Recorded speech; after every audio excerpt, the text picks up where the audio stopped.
노후도 플렉스 하시고 싶으시죠? 여러 방법 중에 연금만으로 노후를 플렉스 할 수 있는 방법 저희가 지금부터 알려드리겠습니다. 모두 따라오세요.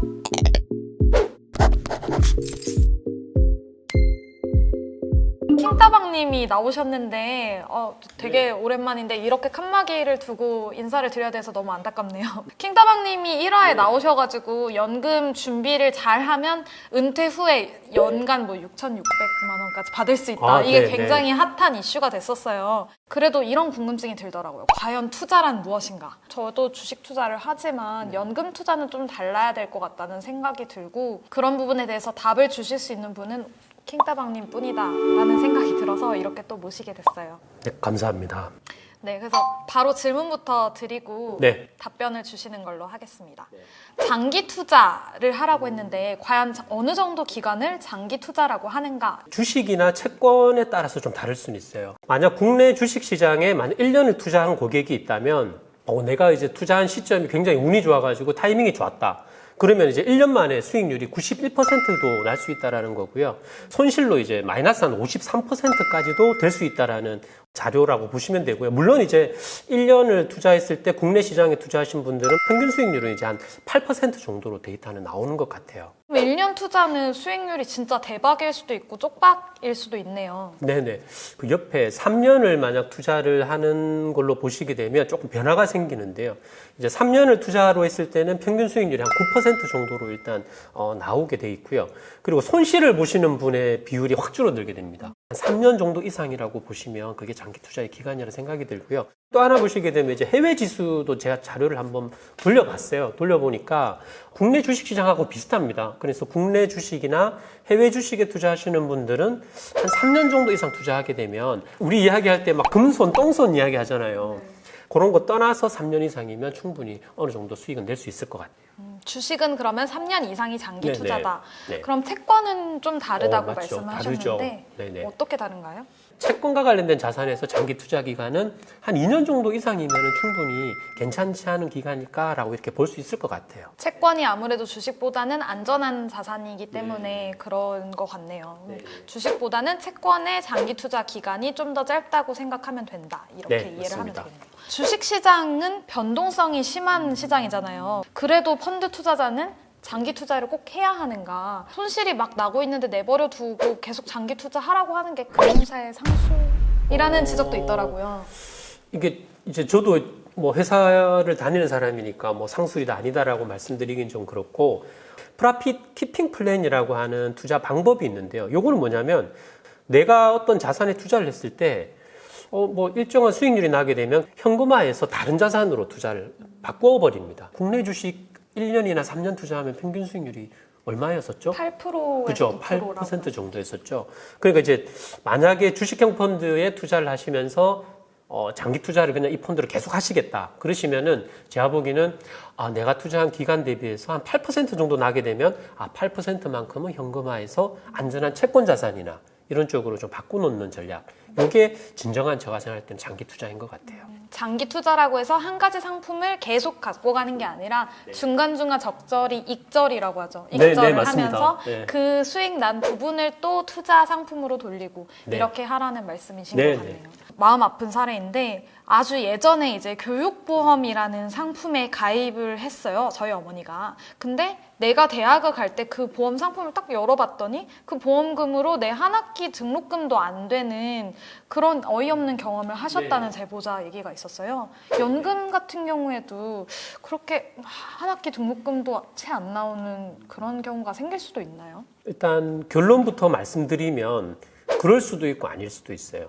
여기서 핵심 포인트는 뭐냐면 내가 투자한 어떤 자산 자체가 물가 상승을 어느 정도 반영을 할 수 있는 자산이냐 아니냐가 중요한 포인트인 것 같고요. 연금 투자를 하실 때도 만약 확정금리, 정기예금 같은 자산에 너무 많이 투자를 하시게 되면 물가 상승을 못 쫓아갈 수 있습니다. 연금 투자에서는 어느 정도는 좀 인플레이션, 물가를 이제 반영을 할 수 있는 자산에 적정한 비중을 투자를 하셔야 될 것 같고요. 그게 보통 이야기할 때는 이제 주식 관련된 자산이 보통은 인플레이션을 어느 정도 해지하는 기능을 가지고 있는 자산이라고 이야기를 많이 합니다. 아까 금손, 똥손 얘기를 하셨는데 저 요즘에 똥손 소리 듣거든요, 친구들한테. 이런 사람들, 저 같은 사람들이 과연 연금으로 투자를 해도 되는가? 뭐 연금뿐만이 아니라 투자를 계속 해도 될까? 이런 고민이 들더라고요. 이건 뭐 송 기자님뿐만이 아니고요. 모든 사람이 다 비슷합니다. 이 비슷한 게 있는 게 행태 경제학자들이 주로 이야기하는 게 이런 부분이 있습니다. 사람은 마음속에 가상의 어떤 심적 회개하는 장부를 가지고 있다고 이야기를 해요. 성 기자님이나 이렇게 투자 상품에 투자하시는 분들이 조금 실패를 자주 하시는 분들 특징이 뭐냐면 이 장부에 내가 언제 투자했고 언제 수익이 나는지를 기입을 하고 정리를 하는 기간이 1년 정도 텀으로 하시는 분들이 보통 투자 실패를 많이 하세요. 1년이면 짧은 건가요? 짧습니다. 예, 근데 이게 사람이 어쩔 수가 없는 게 봄, 여름, 가을, 겨울이라고 하는 이게 하나의 사이클이에요. 이게 또 우리 한국의 민족의 DNA에는 농경사회다 보니까 거기까지 가나요? 예, 이거까지 가는 거죠. 씨 뿌리고 관리하고 추수하고 추수한 거 가지고 또 겨울 지나고 이게 하나의 사이클인 거죠. 1년이. 근데 잘 보시게 되면 아까 주식과 관련된 자산에 투자할 때 한 3년 정도 가야 손실 볼 확률을 좀 줄이잖아요. 내가 투자를 할 때 이 자산이 어느 정도의 그죠? 사이클 주기. 내가 이 자산에 투자할 때는 점검을 한 2년에 한 번씩 해야 되겠다. 3년에 한 번씩 해야 되겠다. 이런 기간을 한번 생각하고 투자하시게 되면 충분히 극복하실 수 있는 그런 부분이라 생각이 들어요. 알겠습니다. 저는 사실 심적 회계 기간이 1년도 아니고 한 3개월이에요. 아, 네. 그래서 문제가 많았던 것 같아요. 국민연금으로 재테크 한다는 얘기가 요즘에 많이 들리더라고요. 근데 국민연금은 그냥 내가 어떻게 손 쓸 수 없는 연금인 것 같은데 이걸로 어떻게 재테크를 한다는 얘기인가요? 맞아요. 이게 사실 좀 논란이 될 수도 있는 부분인데 지금 국민연금 재테크는 크게 두 가지라고 이야기가 됩니다. 먼저는 추후납부 제도가 있고요. 국민연금은 연기연금 제도라는 게 있습니다. 일단 먼저 추후납부 제도가 이런 거죠. 어떤 주부님이 60세가 되신 주부님이 내가 이제 결혼하기 전에 잠깐 회사를 다니는 동안 한 1년 정도 국민연금을 넣었어요. 그리고 결혼하고 혹시나 회사를 그만두고 그 뒤로는 한 번도 국민연금을 안 내셨어요. 근데 60세가 딱 됐을 때 2,600만 원 정도를 일시납을 하게 되면 국민연금 수령 권한이 생겨요.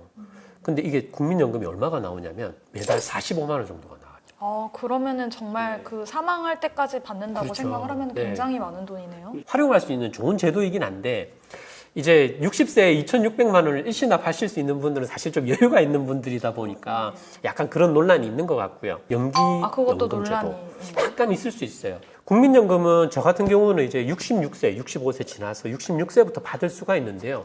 1년 연기할 수 있어요. 나 지금은 좀 여유가 있으니까 국민연금 나 지금 안 받고 1년 뒤에부터 받을래요. 이렇게 신청을 할 수 있어요. 몇 년까지 미룰 수 최대 있어요? 5년까지 미룰 수 있어요. 왜 재테크냐면 1년을 연기할 때마다 제 연금 수령액이 7.2%씩 올려서 줍니다. 난 그냥 최대로 연기할 수 있는 5년을 다 연기하게 되면 30% 이상 증가하게 되죠. 그렇구나. 그럼 이거는 미룬다고 해서 불이익을 보는 부분은 없나요? 5년을 연기했을 때 수령액이 늘어나는 장점은 있지만 혹시나 내가 생각한 것보다 조금 일찍 불의의 사고가 있다든지 사망하는 일이 있을 때는 불리할 수도 있다는 정도는 알고 활용하시는 게 중요합니다. 이제 정말 은퇴가 얼마 안 남은 50대, 60대를 목전에 두신 분들의 연금 투자는 어떻게 돼야 되는지는 킹따박님한테 얘기를 들으라고 하시더라고요. 그 은퇴가 얼마 남지 않은 분들은 굉장히 좀 나름은 비관적인 시나리오에 대비를 해서 투자 전략을 세우셔야 될 것 같아요. 우리 한국 사회와 경제 이야기할 때 세 가지 핵심 키워드가 있어요. 저금리, 저성장, 고령화. 이 세 가지가 사실은 한국 경제에서 굉장히 좀 서로 상호작용을 하면서 좀 안 좋은 쪽 흐름이 나타날 수 있습니다. 우리 지금 신문 보시면 광고에 보면 아파트 청약만 되면 로또다, 당첨만 되면 로또 당첨, 프리미엄이 얼마다 이런 이야기만 하는데 사실 일본에는요. 부동산 관련해서 광고는요, 이 부동산을, 이 아파트를 가지고 있으면 월 임대 소득이 얼마 나온다 이야기밖에 없어요. 그러니까 모든 팔아서 매매 수익은 맞습니다. 얘기가 안 나온다. 이게 저성장이 되게 되면 매매 차익이 발생을 안 하는 사회가 될 수도 있기 때문에 이제 은퇴 소득을 준비하실 분들은 인컴 수익이 나오는 채권이라든지 아니면 요새 부동산 리츠 펀드들도 있잖아요. 보수적으로 투자하시는 게 조금 준비를 하시는 것도 필요할 거라는 생각이 좀 듭니다. 투자에 대해서 되게 얘기를 자세하게 들어봤는데 저희가 10화에서는 또 네. 연금을 어떻게 잘 받느냐에 대해서 킹따방님이 설명을 해주신다고 하네요. 오늘 콘텐츠가 유익하고 재미있으셨으면 좋아요와 댓글, 구독하기 한 번씩 눌러주시고요. 저희는 18서 또 다시 만나겠습니다. 그럼 우리 모두 다음에 만나요.